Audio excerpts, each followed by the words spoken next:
Hi, my name is Susie Crawford, and this is my audience for tonight.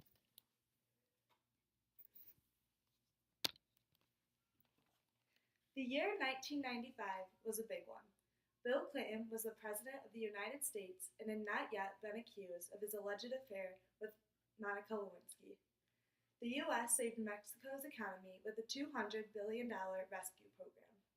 The Rwanda massacre killed 2,000 people. The Detroit Red Wings were defeated by the New Jersey Devils for the Stanley Cup, and Pixar released its very first film, Toy Story, that year.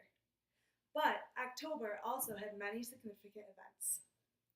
In my opinion, the most interesting fact about October 1995 is O.J. Simpson being found not guilty for the murders of his former wife Nicole Brown and Robert Goldman. This story was huge that year, and many people followed the story as it progressed. On June 12, 1994, Nicole Brown and Robert Goldman were found stabbed to death outside of Nicole's condo. Coincidentally, this is the same place Marilyn Monroe lived and died, according to Radar Online.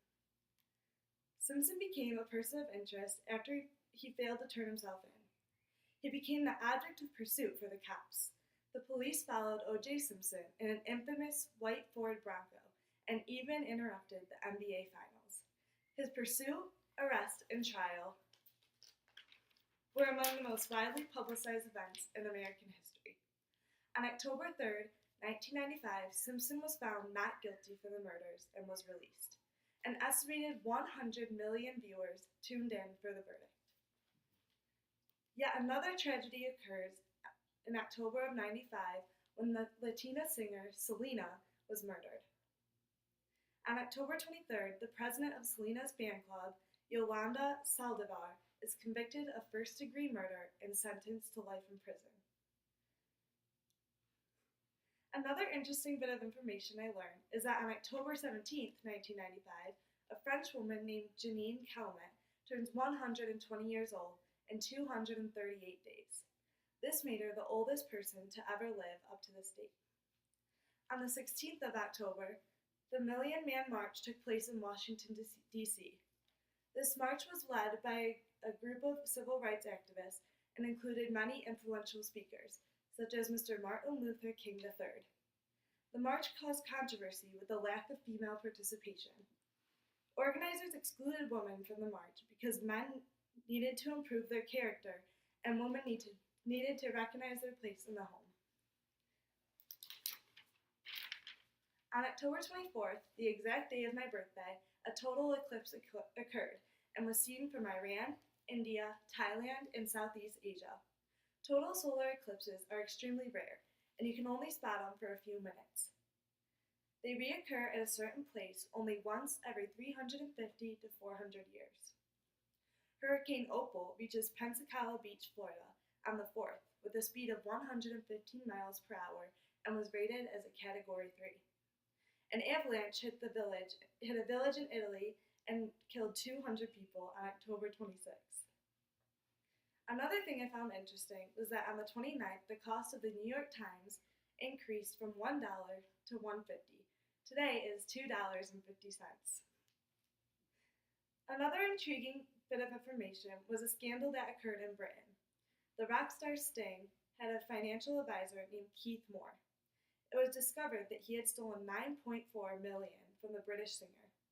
The public was also shocked to find out that Sting had over 100 bank accounts and had zero clue as to what was happening with all his money.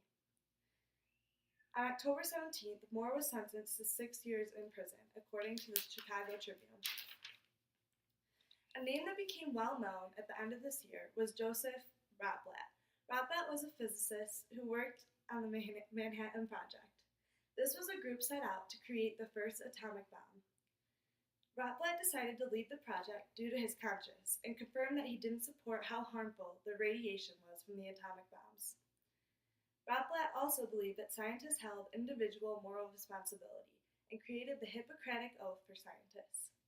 He was devoted to campaigning against nuclear weapons and was awarded the Nobel Peace Prize on October 13, 1995. While researching for my speech, I realized it was a huge month and year for sports. Quite honestly, most of the significant events were about various athletes and teams. The Indians set a record of a 30-game lead over the second place team. Mike Mussina pitches Baltimore's fifth consecutive shutout against the Detroit Tigers. The New York Yankees win their very first wild card.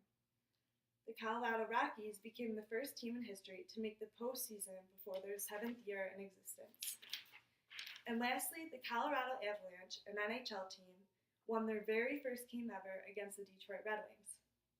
I find it funny that after all these years, I had never asked or wondered about what was going on in our country and our entire world. It's crazy that so many monumental events occur daily, and that we either forget about them or are clueless that they even happened. Humankind truly makes history every day, and I enjoyed learning and researching things about October '95 that I had never learned before. Thanks for watching.